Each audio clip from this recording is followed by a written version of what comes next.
Alright, here we go. Day number 2 of our brand new solo journey on a new official PvP server. Let's get started. So it's actually been a little bit over 2 weeks now since I last played Conan and recorded day 1 of this new series. And the reason why I've been away for so long is because I was working on the previous episode, which just had so many hours of footage that I needed to go through and edit into an episode. And it did take some time to get that done, but thankfully we are done with that, and now we're back for day number 2. Now, as you can see, since I was away for 2 weeks, our starter base was offline rated, and it actually got raided twice by 2 different clans. The first time it happened, it was about 10 days ago, and I did patch it up when I logged in to refresh the decay timer, and then about 2 days ago it was hit once again. We didn't really lose anything from those raids, since you guys already know that we never keep anything of value in our bases. All of our loot is always stashed away elsewhere so that we never lose anything of importance. But yeah, that's pretty much what happened. Really happy to finally have some enemies on this server. We'll probably do a bit of scouting later on to try and locate any of their bases and hopefully get a chance to raid them back. So first things first, before we get started with our day, I'm gonna go ahead and patch our base up so that we can have a nice place to work without any intruders. I've decided that I'm going to remodel our starter base into a cooler starter base, so I'll catch you guys in a second once I am done. Nice, and there we have it. Our base has been fully remodeled and it is good to go. I know it looks a bit silly right now since it's made out of wood, but we're gonna get some hardened brick and steel reinforcement going, and then once we have enough, we'll upgrade the pyramid to storm glass, and that should be a huge visual improvement. Now here we have the inside of the pyramid. It is surprisingly spacious despite how small it looks from the outside. All of our benches fit perfectly and we have plenty of room to walk.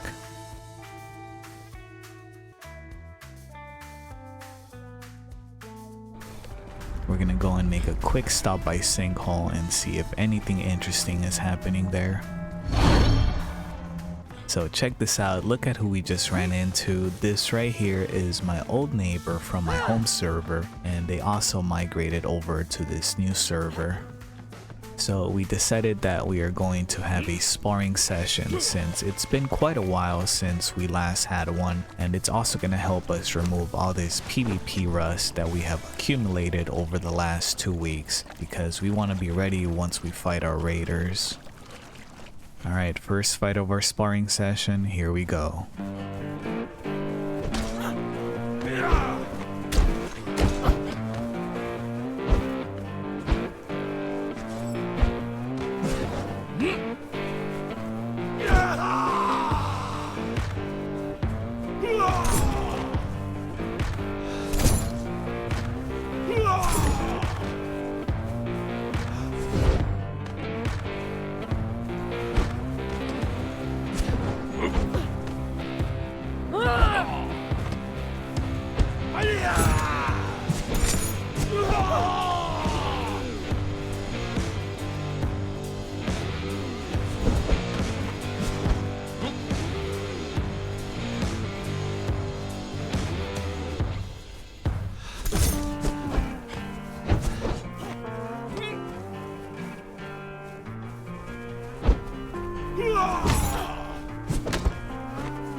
Now for our second fight, we'll be going up against Saucy, who is my neighbor's clanmate. Here we go.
Alrighty, so just got done with our sparring session and I'm definitely feeling a whole lot less rusty than before. I think we're gonna be okay if we do need to fight any of the players that raided us.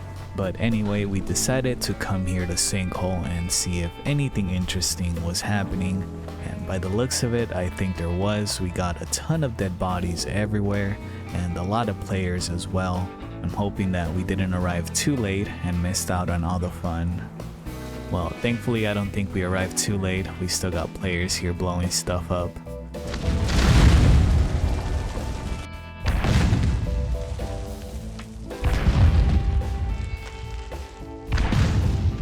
We also have some players having some 1v1s in this really epic arena. And I think I'm just gonna chill here for a bit and enjoy a snack while I watch some of these fights.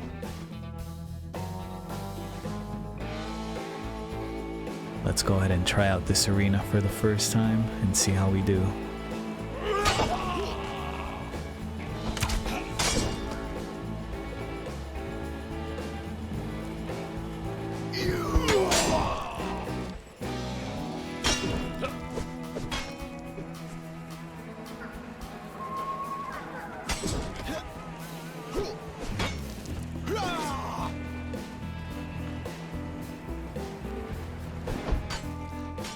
So we had to restart the fight out here because it was too laggy inside.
We're gonna have one final fight to end the day, and then tomorrow we'll continue this adventure.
So in just about a week from now, the Age of War update will be coming out, and as many of you know, with this new update, the combat system is getting fully reworked and it is going to completely change the PvP world.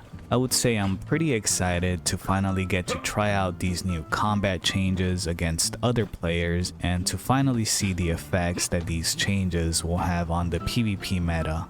Now, with only about a week until the update is released, what I want to do in the meantime is to try and prepare myself as much as I can so that we can immediately start fighting other players as soon as the update hits. So the first thing that we are going to do today to prepare ourselves is to go to the silver mine and farm ourselves some scorpion venom glands so that we can make some poison for our weapons. That way we can do more damage to our enemies in the future.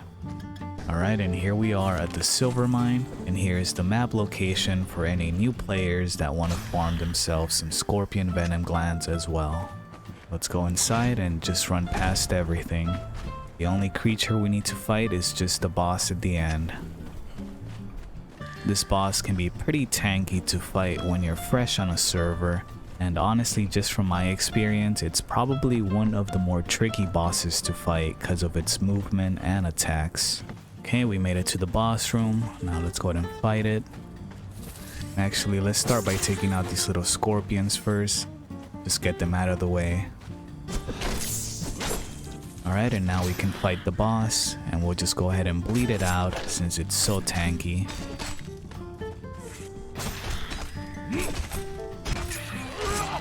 Nice, and there we have it. It's finally dead.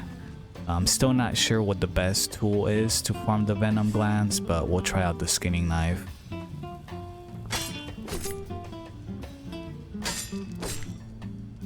So we ended up getting 32 venom glands. That's a pretty decent amount, but if anyone knows of a way to get more, please feel free to share it in the comments. So now that we have our venom gland, there's still one more thing I want to do here, and that is to farm some silver ore so that we can make some silver coin to buy some iced tea at the merchant.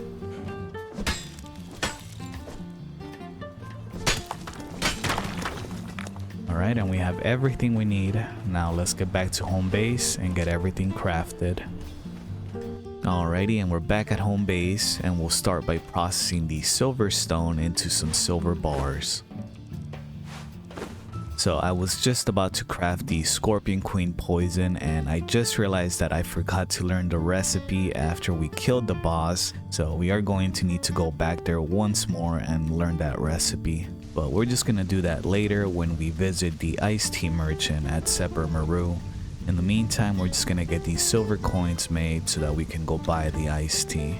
The silver coins are going to take some time to craft, so we'll farm some wood in the meantime so that we can get some shape wood to upgrade our base to storm glass.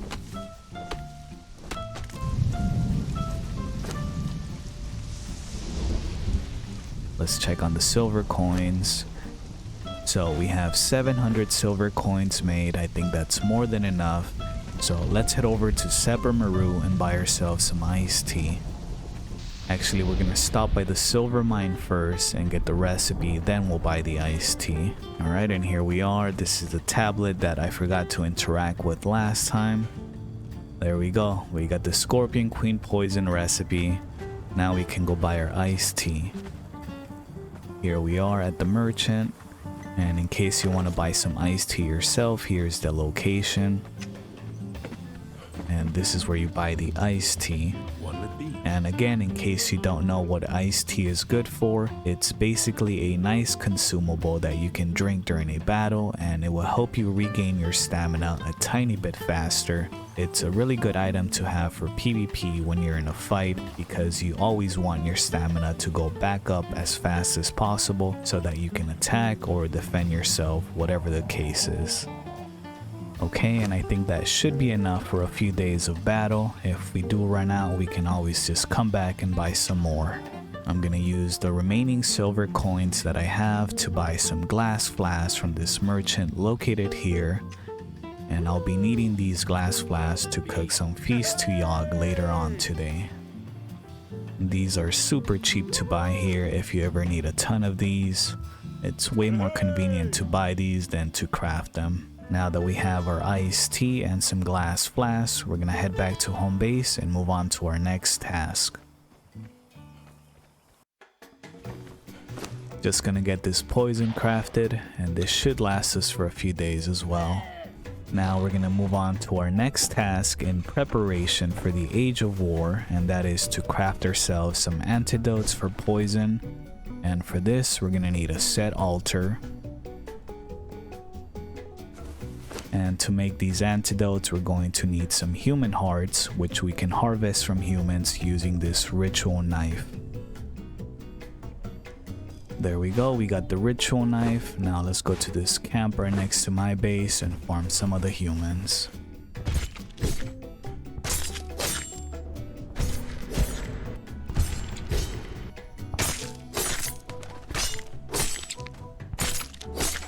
That should be a good amount for now. Oh, we got some players at our base. Let's go see who it is.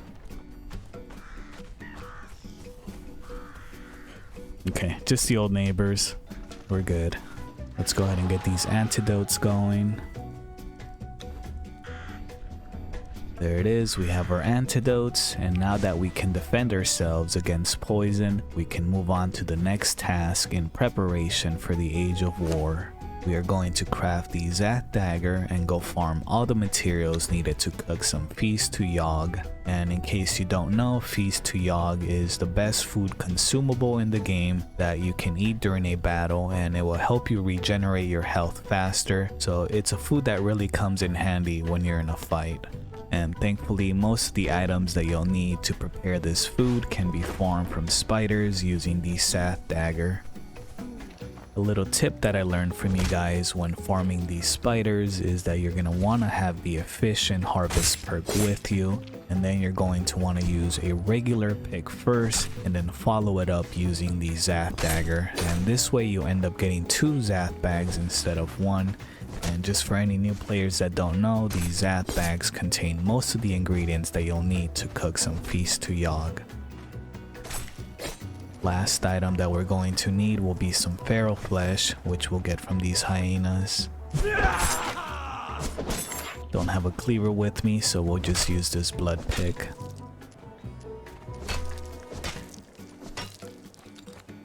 Alright, and we're back at home base. Let's go ahead and pop these open. And here we have it. We have all the items that we need. Let's go ahead and start cooking. So cooking some Feast to Yogg can be quite time consuming because there's so many prerequisite foods that you need to cook first, which is why I like to craft multiple cooking stations for each item that we're going to need. So in this first cooking station, we'll make some purified water using the glass flask that we purchased from the merchant at Sepermeru. Next, in the second station, we'll put some feral flesh with some salt and make some soup using the purified water that we made from the first station. And now in the third station, we'll make some bone broth from some bones and the soup from the second station. And now finally in the fourth station, we'll make some Feast to Yogg from some ichor and weathered skulls and the bone broth from the third station. And yeah, that's pretty much it for this cooking segment. Now we'll just wait for our food, and I'll catch you guys in a second for an update. Alrighty, and we're back after some time, and we are officially done with our preparations for the arrival of the Age of War. Let me just go ahead and show you all of our day's work. If you take a look here, you'll see that we have our Feast to Yogg, which will help us regenerate our HP. We also have some iced tea, which will help us regenerate our stamina. And we also have the best poison in the game for our weapons, as well as some antidotes to help us defend against poison. And yeah, that's pretty much it for our preparations. As soon as the update is available in a few days, we'll be ready to start fighting immediately and learning the new meta. Now, before I get off for the day, I do want to quickly upgrade our pyramid to storm glass, so I'll catch you guys in a second for a quick base tour. Alrighty, and there we have it. Our base is fully upgraded to storm glass, and it looks so much better than before. Now, I do want to say that if you are a new player, you definitely don't want to build like this on a PvP server because it would be an incredibly easy raid and you'll just end up becoming an easy target. The only reason I build like this is because I don't care if I get raided, because I never leave anything important inside my base during raid hours. My main loot is always stashed away at a hidden stash base. So yeah, this is not a PvP base, I just built like this for fun. Anyway, I think that is going to be it for today. By the next episode, the Age of War update should be live and we are going to be testing out all the new combat changes that are coming to the game and exploring how these changes will be affecting the PvP meta. So be sure to tune in next time. I will try my best to get that video out as soon as possible. I'll see you guys then. Take care, everyone.